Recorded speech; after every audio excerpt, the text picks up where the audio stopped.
믿습니다. 주는 그리스도시요 살아계신 하나님의 아들이시니이다. 오늘도 새날을 주신 하나님을 찬양합니다. 오늘 우리에게 주시는 하나님의 말씀은 누가복음 3장 10절에서 11절입니다. 함께 읽겠습니다. 무리가 물어 이르되 그러면 우리가 무엇을 하리이까? 대답하여 이르되 옷 두 벌 있는 자는 옷 없는 자에게 나눠줄 것이요 먹을 것이 있는 자도 그렇게 할 것이니라 하고. 아멘. 신앙생활을 하다 보면 하나님을 믿는 믿음과 삶의 모습이 정반대일 때가 있습니다. 믿음 따로 삶 따로의 모습이죠. 오늘 본문에서 복음 앞에 선 무리들은 세례 요한에게 이렇게 묻습니다. 그러면 우리가 무엇을 해야 합니까? 예수님께서 공생의 사역을 시작하시기 전에 세례 요한은 요단강 부근 여러 지역에서 회개의 세례를 전파했습니다. 세례 요한은 세례를 받으러 나오는 무리들을 향해 이와 같이 외쳤습니다. 독사의 자식들아, 누가 너희에게 일러 장차올 진노를 피하라 하더냐? 그러므로 회개에 합당한 열매를 맺으라. 좋은 열매를 맺지 아니하는 나무마다 찍혀 불에 던져지리라. 만약 여러분이 오늘 아침에 모닝스타를 듣고 있는데 이 무시무시한 말씀을 들었다고 생각해 보십시오. 여러분은 어떻게 반응하시겠습니까? 이 말씀을 들은 무리들의 반응은 이러했습니다. 그러면 우리가 무엇을 하리이까? 복음 앞에 선 사람들은 자신들이 무엇을 해야 하는지 묻습니다. 무엇을 해야 이 진노를 피할 수 있을까? 그렇게 묻지 않을 수 없었던 것입니다. 무리뿐만 아니라 세리와 군인들도 똑같이 물었습니다. 우리는 무엇을 하리이까?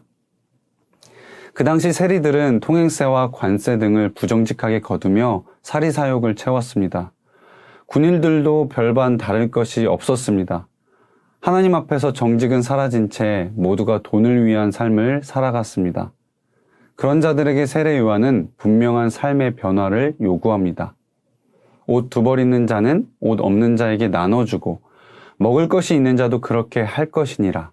이웃에게 나눌 것을 말씀합니다. 세리들에게는 부과된 것 외에는 거두지 말라. 군인들에게는 사람에게서 강탈하지 말고 거짓으로 고발하지 말며 받는 급료를 만족히 여기라 라고 말씀합니다. 세례 요한은 단순한 생각의 전환이나 잠깐 세례를 받으면서 흉내내는 변화가 아니라 삶 전체의 변화를 요구하고 있습니다. 사랑하는 여러분, 회개하라, 삶의 변화를 이루라 라는 말씀 앞에서 여러분은 어떻게 반응하고 계십니까? 당연히 회개해야지, 당연히 말씀을 실천해야지 라며 그저 당연한 말씀으로만 여기십니까? 하나님은 우리 삶 속에서 구체적인 변화를 원하십니다. 이제는 탐욕과 부정직과 불만을 버리고 회개에 합당한 열매를 맺으며 살 것을 말씀합니다. 오늘 하나님은 우리에게 말씀으로 살아낼 하루를 주셨습니다. 세상과 똑같이 죄를 따라 살지 맙시다. 하나님께서 말씀하신 대로 이웃을 바라보며 사랑을 나눕시다. 우리의 의무를 정직히 수행합시다. 주신 것에 감사하며 자족하는 삶을 살아갑시다. 하나님께서 우리를 세상 속에 보내신 것은 세상과 똑같이 살라고 하신 것이 아닙니다. 그곳에서 빛과 소금이 되라고 하나님의 자녀답게 회개의 열매를 맺으며 살아가라고 우리를 보내셨습니다. 우리가 무엇을 해야 합니까?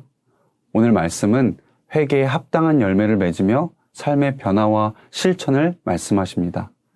야고보서 1장 22절을 읽고 마치겠습니다. 너희는 말씀을 행하는 자가 되고 듣기만 하여 자신을 속이는 자가 되지 말라. 함께 기도하겠습니다. 하나님 아버지, 오늘도 말씀으로 하루를 살아갑니다. 주님의 말씀 앞에 서서 나의 삶을 돌아보며 회개합니다. 세상과 똑같은 방식으로 살지 아니하고 회개에 합당한 열매를 맺으며 삶의 변화와 실천을 이루어가게 하옵소서. 오늘도 내게 주신 삶을 나눔과 정직과 감사로 살아가게 하옵소서. 예수님의 이름으로 기도드립니다. 아멘.